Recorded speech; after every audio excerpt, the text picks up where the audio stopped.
اعوذ باللہ من الشیطان الرجیم بسم اللہ الرحمن الرحیم یا ایھا الذین آمنوا اذکروا اللہ ذکرا کثیرا وسبحوہ بکرۃ واصیلا هو الذی یصلی علیکم وملائکتہ لیخرجکم من الظلمات الی النور وکان بالمؤمنین رحیما۔ صدق اللہ العظیم۔ اہل ایمان اللہ کا ذکر کیا کرو کثرت کے ساتھ۔ ذکر کثیر سے مراد کیا ہے؟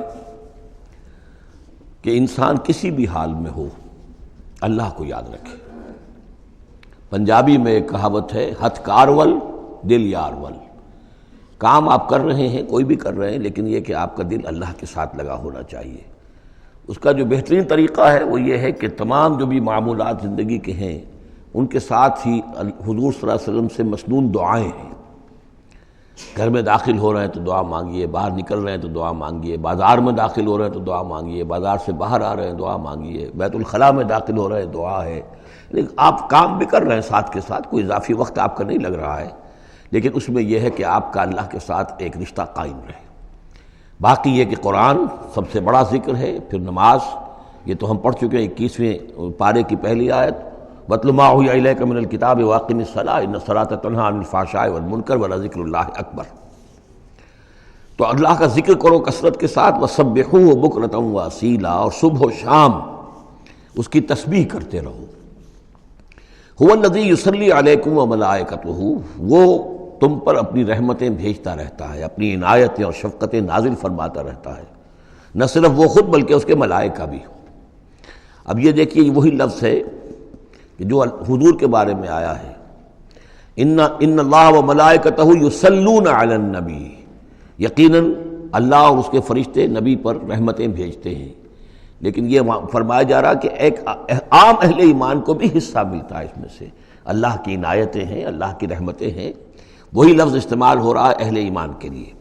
هو الذی یصلی علیکم وملائکتہ لیخرجکم من الظلمات الی النور، وہ اپنی رحمتیں اور عنایتیں نازل فرماتا رہتا ہے، وہ بھی اور اس کے فرشتے بھی، تاکہ نکالیں تمہیں اندھیروں سے روشنی کی طرف۔ وَكَانَ بِالْمُؤْمِنِينَ رَحِيمًا، اور یقیناً اللہ تعالیٰ کے اہل ایمان کے حق میں وہ بہت رحیم ہے۔ تَحِيَّتُهُمْ يَوْمَ يَلْقَوْنَهُ سَلَامٌ، ان کی دعا جو ہے جس روز کہ وہ اللہ سے ملیں گے ہوگا سلام۔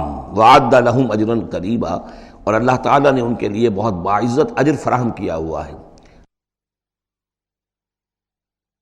یا ایھا النبی انا ارسلناک شاہدا ومبشرا ونذیرا وداعیا الی اللہ باذنہ وسراجا منیرا۔ اے نبی، اب یہاں نوٹ کیجئے، اے نبی، ہم نے بھیجا ہے آپ کو۔ یہ نبوت اور رسالت کا کے درمیان جو ربط و تعلق ہے وہ بھی یہاں پر واضح ہو جائے گا۔ جیسے جس کسی شخص نے CSP کا امتحان پاس کر لیا، اب اس کی اپوائنٹمنٹ ہوتی ہے کسی جگہ پر، جاؤ وہاں پر DC لگو یا وہاں کوئی اور عہدہ جو ہے، ایک ہے اپوائنٹمنٹ، ایک ہے کاڈر۔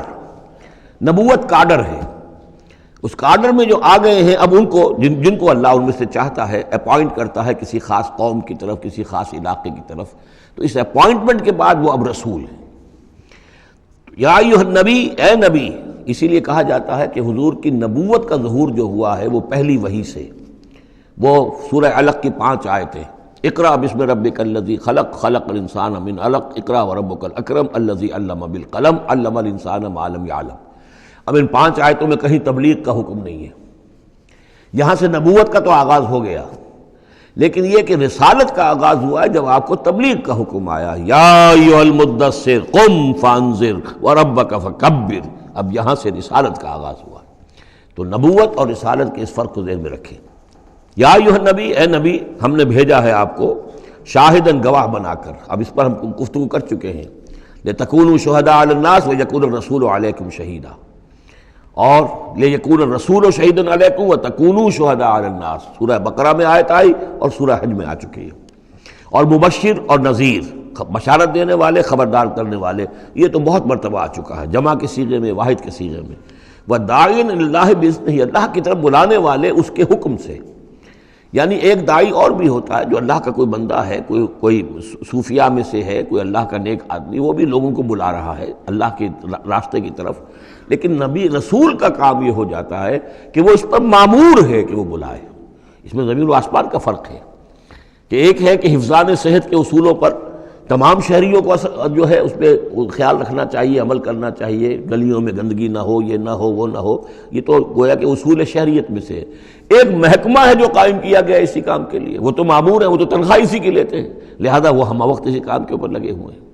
تو اسی طریقے سے دفاع وطن ہے، ویسے تو ہر شہری کا فرض ہے کہ اس کے لیے اپنے آپ کو ہر وقت تیار رکھے، لیکن ایک فوج آپ نے تیار کی ہوئی ہے جو اسی کام کے لیے۔ تو رسول تو گویا کہ وہ پھر داعی اللہ باذن ہی، اللہ کے حکم سے معمور من اللہ ہو کر پھر وہ جو ہے دعوت دیتا ہے۔ وسراجا منیرا، اور آپ کو ایک بہت روشن چراغ بنا دیا، چراغ ہدایت۔ وبشر المؤمنین بان لهم من اللہ فضل کبیرا، اور اہل ایمان کو آپ بشارت دے دیجئے کہ ان کے لیے اللہ کی طرف سے بہت بڑا فضل ہے۔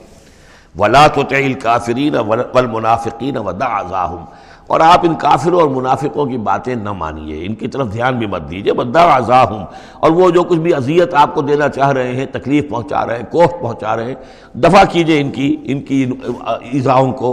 وتوکل علی اللہ، اللہ تعالیٰ پر توکل کیجیے۔ وکفیٰ باللہ وکیلا، اللہ کافی ہے آپ کے لیے سہارا، اور آپ کی مدد کرنے کے لیے اللہ کافی ہے۔ یہ کچھ نہیں بگاڑ سکیں گے، جو چاہیں اسکینڈلز اٹھا لیں، جو چاہیں آپ کے خلاف سازشیں کر لیں، آپ کا بال بیکا نہیں کر سکیں گے۔ صدق اللہ العظیم۔